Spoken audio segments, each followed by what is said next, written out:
Hi friends, welcome to ITI gold technical channel में आपका स्वागत है। Daily current affairs, vacancies, information, ITI से रिलेटेड वीडियो पाने के लिए हमारे चैनल को सब्सक्राइब कीजिए। सब्सक्राइब करने के बाद बेल आइकन को ऑन कीजिए ताकि मैं जो भी नया वीडियो बनाऊं सबसे पहले आपके पास पहुंच जाए, आप उसे देखिए। यदि आपको सेशन अच्छा लगता है, सेशन को जानकारी मिलती है तो इसे लाइक कीजिए और दोस्तों में शेयर कीजिए। शेयर जरूर कीजिएगा क्योंकि यह कॉम्पिटिशन की तैयारी करने वाले बच्चों के लिए बहुत ही इंपॉर्टेंट सेशन है।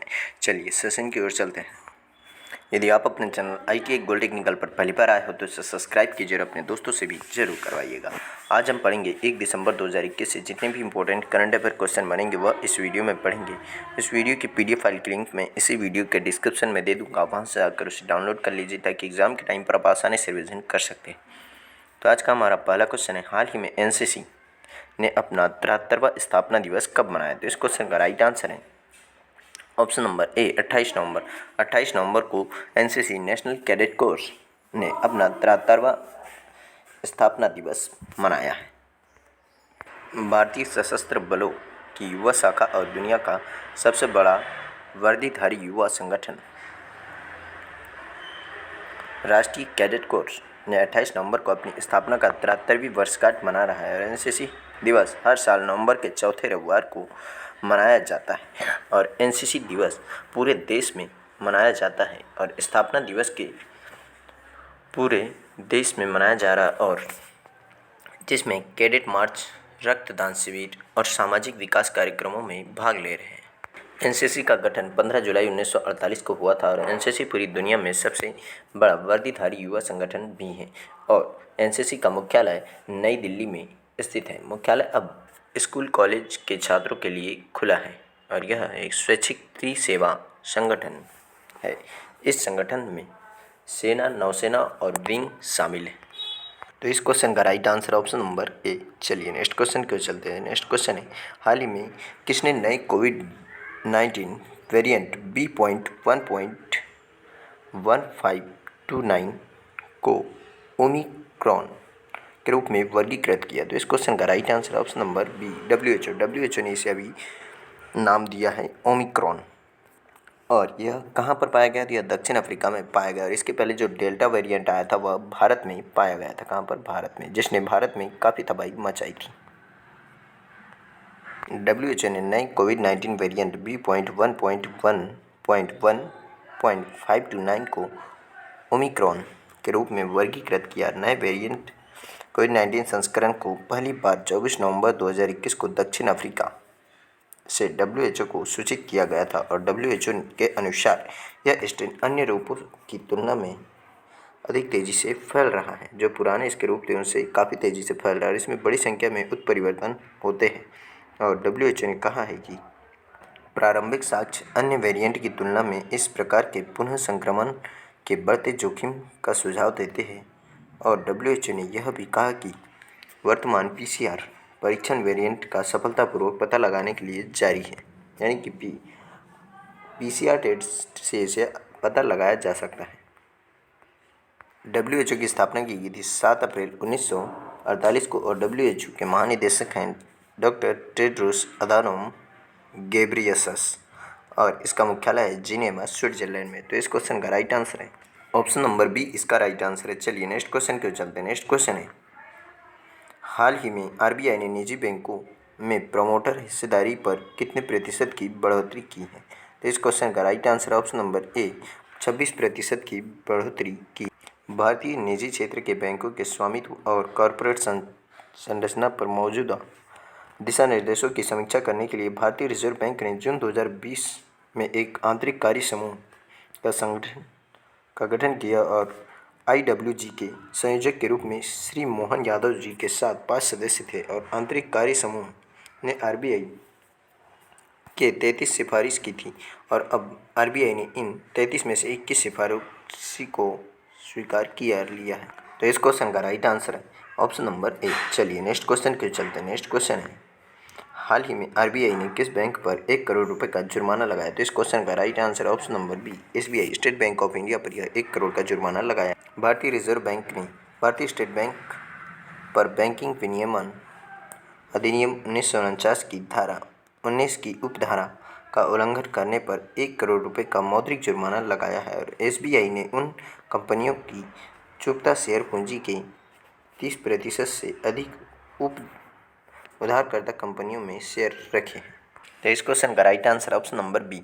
चलिए नेक्स्ट क्वेश्चन की ओर चलते हैं। नेक्स्ट क्वेश्चन है, हाल ही में भारतीय पर्वतारोहण फाउंडेशन की पहली महिला अध्यक्ष कौन बनी है? तो इस क्वेश्चन का राइट आंसर है option number A, Harshwanti Bisht. Harshwanti Bisht इसकी अध्यक्ष बनी है।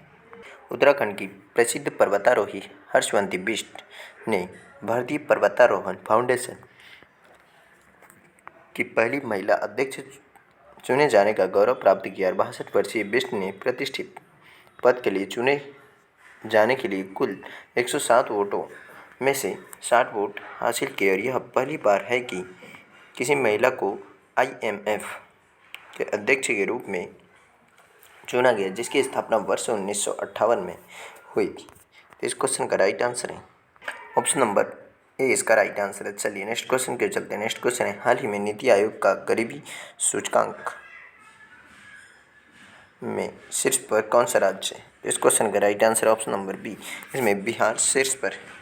सरकार के थिंक टैंक नीति आयोग ने राष्ट्रीय, राज्य और केंद्र शासित प्रदेश और जिला स्तरों पर गरीबी को मापने के लिए पहला बहुआयामी गरीबी सूचकांक जारी किया है।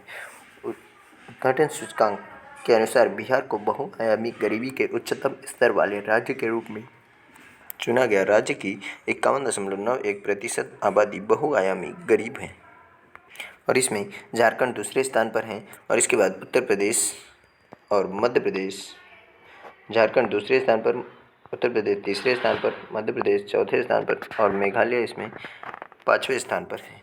और इस बीच केरल इसमें 0.71% के साथ में सबसे लास्ट में, यानी कि यहाँ गरीबी सबसे कम है। और गोवा उसके बाद में सेकंड लास्ट है और सिक्किम तीसरे नंबर पर है और पंजाब इसमें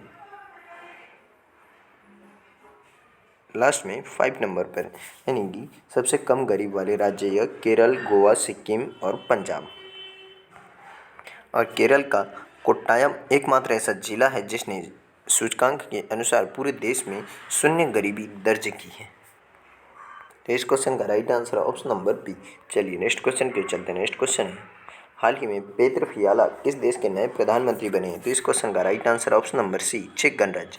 चेक गणराज्य के नए प्रधानमंत्री बने हैं, यही है पेत्र फियाला।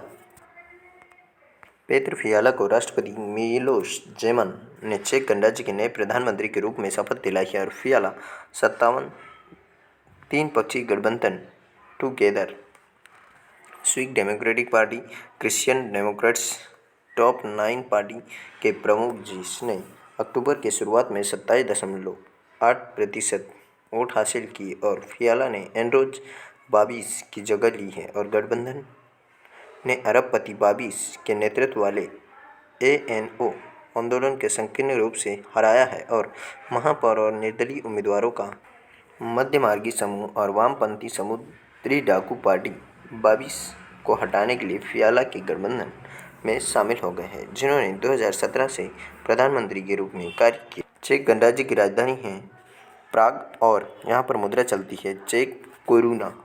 इसका right answer option number C. चलिए नेक्स्ट क्वेश्चन के चलते हैं। नेक्स्ट क्वेश्चन है, हाल ही में भारतीय रेलवे कहाँ पर दुनिया का सबसे ऊंचा सेतु बंध निर्माण कर रहा है? तो इस क्वेश्चन का राइट आंसर ऑप्शन नंबर ए, मणिपुर। मणिपुर में सबसे ऊंचा सेतु बांध बनाया जाए। भारतीय रेलवे मणिपुर में दुनिया का सबसे ऊंचा घाट रेलवे पुल का निर्माण कर रहा है और मणिपुर में रेलवे की महत्वाकांक्षी परियोजना जिरीबाम इम्फाल रेलवे लाइन का हिस्सा है, जो अंततः पूर्वोत्तर राज्य को देश के बाकी हिस्सों से जोड़ने के लिए बनाई जा रही है और एक नई ब्रॉडगेज लाइन का हिस्सा है। और वर्तमान में यूरोप के मोंटेनेग्रो में निर्मित 139 मीटर ऊंचे माला रिज का वायडक्ट के पास सबसे ऊंचे घाट पुल का रिकॉर्ड है। पुल 141 मीटर ऊंचाई पर बनाया जा रहा है और मणिपुर पुल की कुल लंबाई 703 मीटर होगी। एक बार पूरा होने के बाद यह परियोजना यात्रियों को 2 से 2.5 यानी कि 2 से ढाई घंटे में 111 किलोमीटर की दूरी तय करने में सक्षम बनाएगी। तो इस क्वेश्चन का राइट आंसर है ऑप्शन नंबर ए। चलिए नेक्स्ट क्वेश्चन के चलते हैं। नेक्स्ट क्वेश्चन है, हाल ही में चेरी ब्लॉसम फेस्टिवल 2021 किस राज्य में मनाया गया है? तो इस क्वेश्चन का right answer option number C Meghalaya में यह मनाया जा रहा है। 3 दिवसीय शिलोंग चेरी ब्लॉसम फेस्टिवल 2021 का उद्घाटन मेघालय के मुख्यमंत्री कॉनराड के संगमा और भारत में जापान के राजदूत सतोशी सुजुकी ने किया है और यह 25 नवंबर से 27 नवंबर तक मनाया गया है। और यह उत्सव मेघालय में 2 स्थानों वार्ड लेक और पोलो ग्राउंड में आयोजित किया गया था और वार्षिक उत्सव चेरी ब्लॉसम फूलों के वास्तविक खिलने के साथ मेल खाता है। इसे प्रूनस सेरासाइट्स इस तरीके से होता है। इसे प्रूनस सेरासाइट्स के रूप में भी जाना जाता है। ये फूल हिमालय को रेखांकित करते हैं और पूर्व और पश्चिम खासी पहाड़ियों को भी कवर करते हैं। मेघालय के कुछ प्रमुख त्यौहार या महोत्सव तो नोंगक्रेम नृत्य महोत्सव, वांगला महोत्सव, हाया और बेदी नखलम महोत्सव, सात शुक्रा यहाँ पर प्रमुख नृत्य महोत्सव मनाए जाते हैं। तो इस क्वेश्चन का राइट आंसर है ऑप्शन नंबर सी, इसका राइट आंसर है। चलिए नेक्स्ट क्वेश्चन को चलते हैं। नेक्स्ट क्वेश्चन है, हाल ही में हीरो मोटोकॉर्प के गैर कार्यकारी निदेशक कौन बने? तो इस क्वेश्चन का राइट आंसर है option number C, Rajnish Kumar. Rajnish Kumar अभी हीरो मोटोकॉर्प के गैर कार्यकारी निदेशक बने। दुपहिया वाहन प्रमुख हीरो मोटोकॉर्प के भारतीय स्टेट बैंक के पूर्व अध्यक्ष रजनीश कुमार को कंपनी के बोर्ड में एक स्वतंत्र गैर कार्यकारी निदेशक के रूप में नियुक्ति करने की घोषणा की है। और कुमार ने अक्टूबर 2020 में एसबीआई अध्यक्ष के रूप में अपना 3 साल का कार्यकाल पूरा किया है और वह वर्तमान में HSBC, Asia Pacific, L&T, infotech सहित कई अन्य कंपनियों के बोर्ड में एक स्वतंत्र निदेशक के रूप में कार्यरत है। और रेजिलिएंट इनोवेशन भारत पे के गैर कार्यकारी अध्यक्ष भी हैं। तो इस क्वेश्चन का राइट आंसर है ऑप्शन नंबर सी, इसका राइट आंसर है। चलिए आज का सेशन ये समाप्त होता है। यदि आप अपने चैनल ITA गोल्ड टेक्निकल पर पहली बार आए हो तो इसे सब्सक्राइब कीजिए। सब्सक्राइब करने के बाद बेल आइकन को ऑन कीजिए ताकि मैं जो भी नया वीडियो बनाऊं सबसे पहले आपके पास पहुंचे। आप उसे देखिए। यदि आपको सेशन अच्छा लगता है, सेशन से कुछ जानकारी मिलती है तो इसे लाइक कीजिए और दोस्तों में शेयर कीजिए। Thank you so much watching for my video. मिलते हैं नेक्स्ट सेशन में।